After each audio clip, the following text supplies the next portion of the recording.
बार की बात है। चंदनपुर गांव में एक लालची और बेईमान फकीर रहा करता था। वो अपने कपटी दिमाग से लोगों को ठगा करता था। सभी गांव वाले उसे बहुत ही ज्ञानी मानते थे। वो गांव वालों को बेवकूफ बनाकर जो भी उसे धन मिलता उसे अपने पास एक पोटली में रखता था। लालची फकीर की मजार गांव के एक जंगल में पेड़ के नीचे थी, जहां वो बैठा करता था। एक दिन फकीर अपनी मजार के बाहर बैठा था और गांव के कुछ लोग उसके पास बैठे थे। बाबा फकीर, अपनी आंखें खोलिए बाबा। मैं गांव का एक गरीब किसान हूँ। सुना है आप में अद्भुत शक्तियाँ हैं। बाबा बताइए ना, इस बार मेरी फसल अच्छी होगी या नहीं, बताइए ना। अच्छा तो ये बात है, अभी रुक, अभी बताता हूँ। अपना हाथ आगे कर बच्चा। जी जी, ये लीजिए बाबा जी। अपनी आंखें बंद कर बच्चा। मुझे अपनी अद्भुत शक्तियों से तेरे भविष्य के बारे में ज्ञात करना होगा। जैसे ही किसान अपनी आंखें बंद करता है, फकीर चुपके से अपने पीछे से एक लाल नींबू उठाता है और दूसरे रखे नींबू से उसे बदल देता है। जैसे ही किसान अपनी आंखें खोलता है, वो हैरान रह जाता है। अरे अरे फकीर बाबा, ये क्या? ये नींबू तो बिल्कुल लाल हो गया है। इसका क्या मतलब है? मेरी तो कुछ समझ नहीं आ रहा है, मुझे बताइए। बच्चा, तुम्हारा आने वाला भविष्य हानि की ओर जाने वाला है।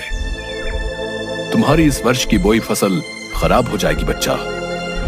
नहीं नहीं बाबा, ये आप क्या बोल रहे हैं? आपके पास तो अद्भुत शक्तियां हैं, मेरी सहायता कीजिए। कोई तो उपाय होगा आपके पास, मेरी फसल को खराब होने से बचा लीजिए। उपाय तो है बेटा। हमें अपनी अद्भुत शक्तियों से तुम्हारे भविष्य के लिए ऊपर वाले से दुआ करनी होगी, तभी तुम्हारी फसल बच सकती है। फकीर बाबा दया कीजिए, आप महान हैं। अच्छा बाबा, ये लीजिए कुछ पैसे, आप अपने पास रखिए। लीजिए लीजिए, लेकिन मेरे लिए दुआ जरूर करिएगा। मैं फिर से आऊंगा बाबा। हैं? अच्छा, मैं चलता हूँ। वाह मूर्ख आदमी। लेकिन मुझे क्या, मुझे तो ये धन ही देकर गया। आज तो गर्मा गर्म मुर्गी पकाकर खाऊंगा। थोड़ी देर बाद फकीर जंगल में बड़े चाव से बनाई अपनी मुर्गी खाता है। अरे वाह वाह वाह, मजा ही आ गया। वाह क्या स्वाद था, आत्मा को शांति मिल गई। कितने दिन से वही मामूली सा भोजन करके सड़ ही गया था मैं, लेकिन आज मजा ही आ गया। अच्छा, अब सो जाता हूँ। सुबह फिर से इन गांव के लोगों को बेवकूफ भी तो बनाना है। बेचारे मूर्ख गांव वाले समझते हैं मैं कोई ज्ञानी फकीर हूँ जिसके पास अद्भुत शक्तियां हैं।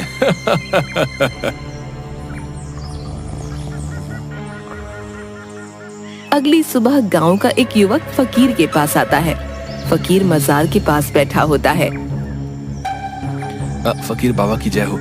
बाबा की जय हो बाबा। बाबा, मैं आपके दर्शन के लिए पास वाले गांव से आया हूँ बाबा। मैं एक बनिया हूँ और आपके लिए कुछ अनाज की बोरियां लाया हूँ।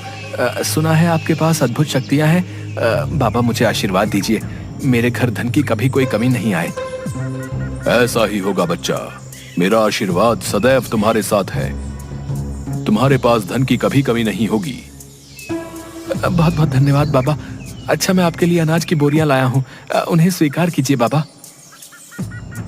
ये बात सुनकर फकीर बाबा खुश हो जाते हैं। अरे वाह वाह, अनाज की बोरियां। चलो आज तो इन्हें बेचकर खूब सारा धन आ जाएगा। वाह वाह, क्या बात है। तभी वो युवक बाबा फकीर को अनाज की बोरियां देता है। तभी ये सब गांव का एक जग्गी नाम का युवक, जो एक ठग होता है, छुपकर देख रहा होता है।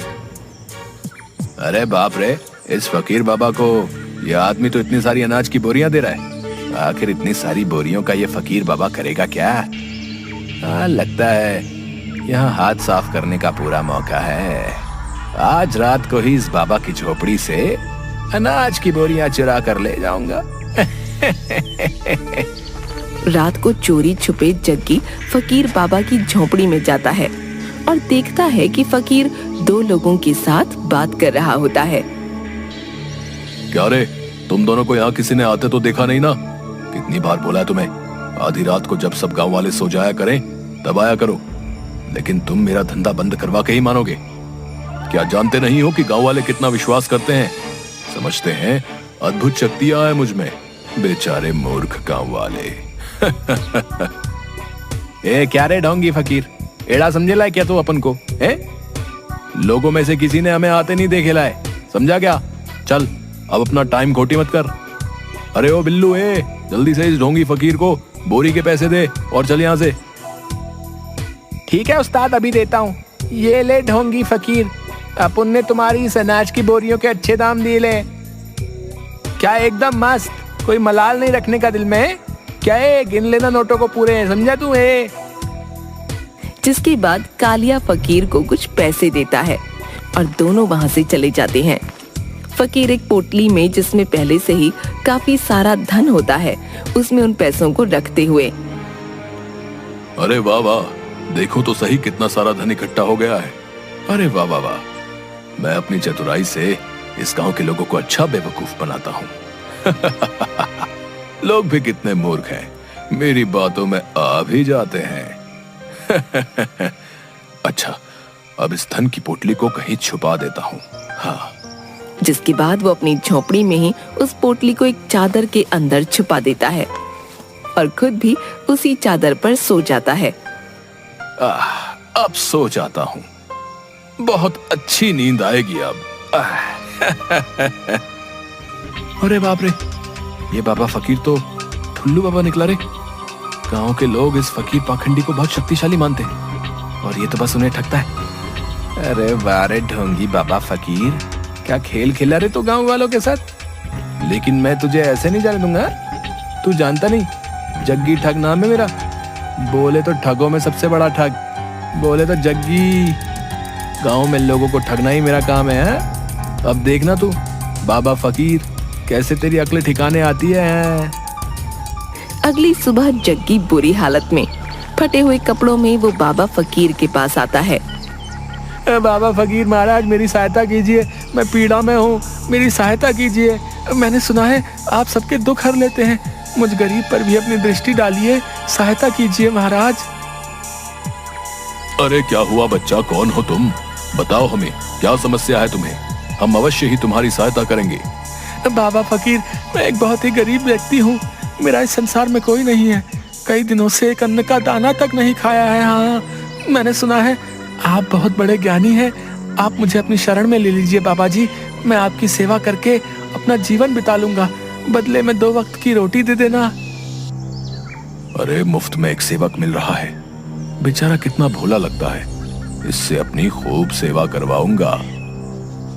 हाँ, रख ही लेता हूं इसे अपने पास, बेचारा मूर्ख इंसान। अरे अरे बच्चा, अगर तुम्हारी इच्छा है कि तुम हमारे पास रहकर हमारी सेवा करो तो इसमें हमें कोई आपत्ति नहीं है। बच्चा, तुम एक अच्छे इंसान लगते हो और ऊपर वाले का संदेश है कि मैं तुम्हारी सहायता अवश्य करूं। आज से तुम मेरे ही साथ मेरी झोपड़ी में रहोगे। ये बात सुनकर जग्गी खुश हो जाता है। बहुत बहुत धन्यवाद बाबा फकीर, आप महान हैं, आपने मुझ गरीब पर इतनी कृपा की, आप महान हैं बाबा फकीर। जिसके बाद जग्गी फकीर के साथ रहने लगता है। जग्गी फकीर की झोपड़ी की साफ सफाई करता, उसके लिए रात्रि का खाना बनाता और उसकी खूब सेवा करता, और फकीर भी ऐसा मेहनती सेवक पाकर खूब खुश रहता। अरे इस ढोंगी बाबा फकीर की जिस धन की पोटली के लिए यहाँ आया हूँ, उसे तो ये हमेशा ही अपने साथ लिए घूमता है। ऐसे में आखिर कैसे चुराऊं मैं इस धन की पोटली को? लगता है मुझे प्रतीक्षा ही करनी पड़ेगी, आखिर कभी तो हाथ आएगी ही इसकी धन की पोटली। तभी एक आदमी और उसकी पत्नी अपने छोटे से बेटे को लेकर बाबा फकीर के पास आते हैं। बाबा फकीर, देखिए तो जरा मेरे बेटे को क्या हो गया है, भोजन करते करते अचानक से मूर्छित होकर गिर गया है। देखिए ना बाबा जी, हमने बहुत सुना है आपके बारे में, हम पास वाले गांव से आए हैं, आप सबसे ज्ञानी और विद्वान हैं, कुछ तो कीजिए। अरे अरे, आप लोग चिंता मत कीजिए, हमें देखने दीजिए। तभी फकीर उसे देखता है और अपनी झोपड़ी में जाता है। झोपड़ी में से एक पेड़ का पत्ता लेकर आता है और बच्चे के मुंह में रख देता है। थोड़ी देर बाद वो बच्चा उठ खड़ा होता है, जिसे देखकर उसके माता पिता बहुत खुश होते हैं। अरे आप तो सच में महान हैं बाबा जी, गांव वाले आपके बारे में एकदम सही कहते हैं, मेरे बच्चे को आपने स्वस्थ कर दिया, आप में महान शक्तियां हैं। बाबा फकीर, आप महान आत्मा हैं, अगर आज हमारे बच्चे को कुछ हो जाता तो हम भी जीवित नहीं रह पाते। आपका बहुत बहुत धन्यवाद बाबा जी। तभी उस आदमी की पत्नी अपने सारे गहने उतार कर फकीर को देती है। ये लीजिए, मेरे बच्चे के प्राण बचाने के लिए मैं आपको ये देना चाहती हूँ। इन्हें स्वीकार कर लीजिए बाबा जी, मैं आपकी सदैव आभार